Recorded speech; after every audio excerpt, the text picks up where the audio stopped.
Okay, so let's wrap this up here.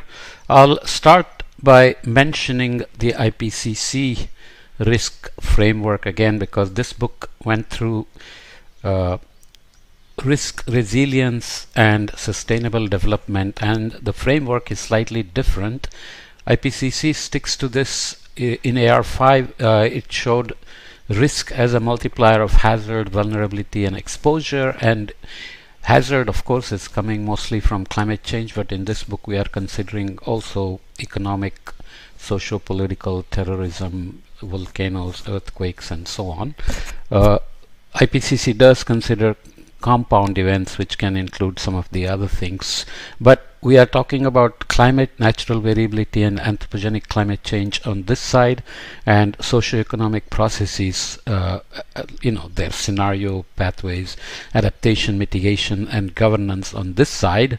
So in AR6 they slightly modified it, so they added response and complexity to this diagram from AR5, which was released in 2014. This came out in 2021, 2022, affected by the COVID pandemic in terms of the release dates.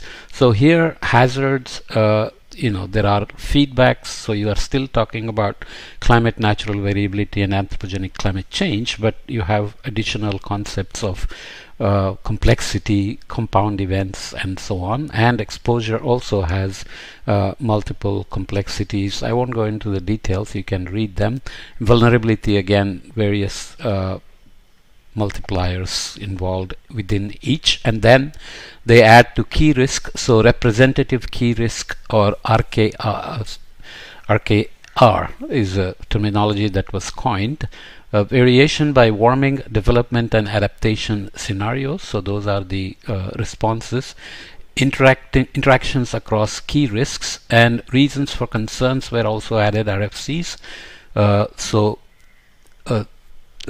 Illustrative pathways and global expert judgment. So illustrative pathways is a figure.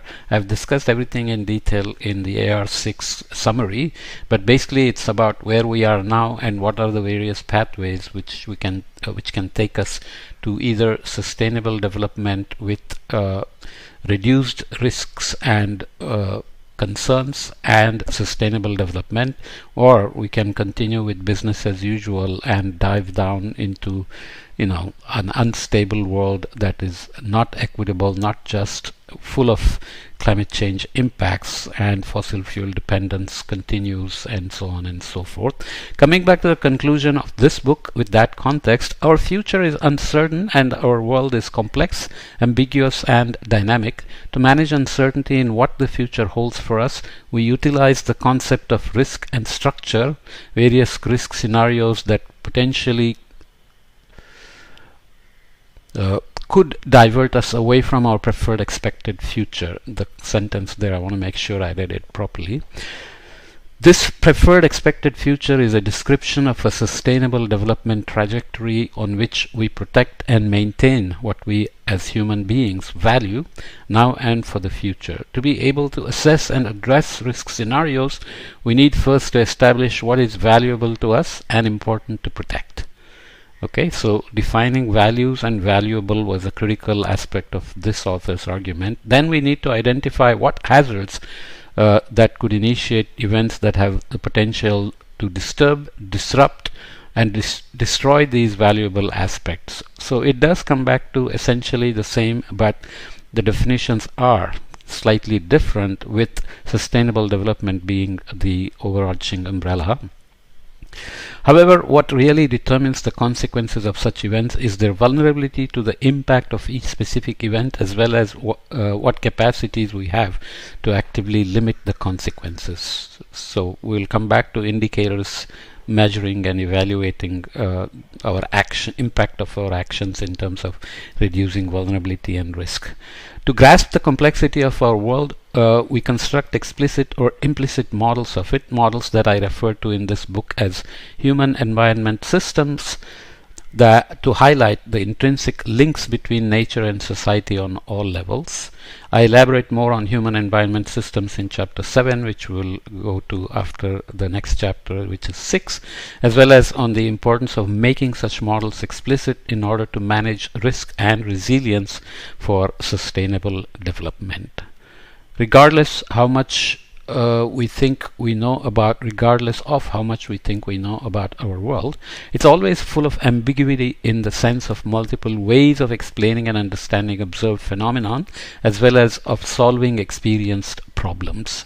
We'll see some differences when we cover the book. I keep mentioning Sustaining the Commons, and there the entire approach is based on field studies and design principles that emerged out of them. So it adds value as well as some key differences.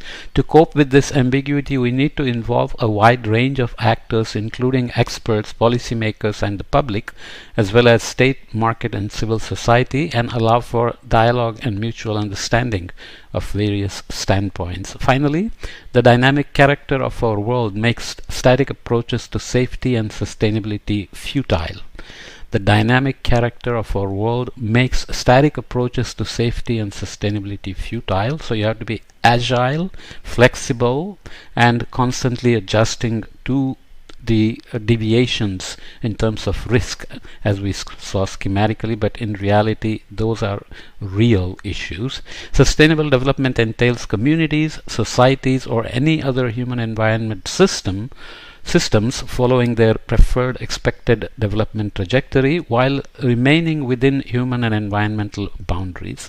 So these boundaries need to be well defined. What are acceptable boundaries in terms of the floor beyond which we will not drop for Human Development Index, and the limit which we will not cross in terms of either planetary boundaries or much more concretely on equity, justice, and sustainability for all, while not affecting severely all the sectors: food, energy, water, transportation, health, and so on. Human environment systems must, in other words, be resilient to be sustainable. So this key addition is something I really like, that resilience is not just about perturbing a system and seeing how it recovers back to functionality, which can imply kind of a static state that we are trying to stay in, but this is about sustainable development, which means you are moving on a path that is adjusting to the evolving hazards, threats, disasters, disruptions, and so on. This means that to be able to follow the development trajectory, human environment systems must have the ability to anticipate, recognize, adapt to, and learn from variations, changes, disturbances, disruptions, and disasters that may cause harm to what human beings value.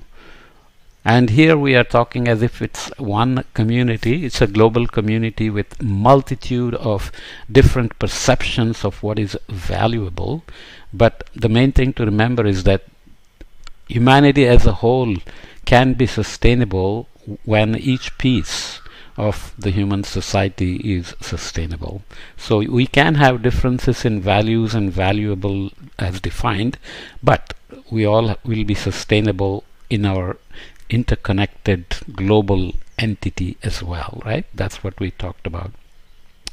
I devote chapter 6 to further sorry, did I miss something?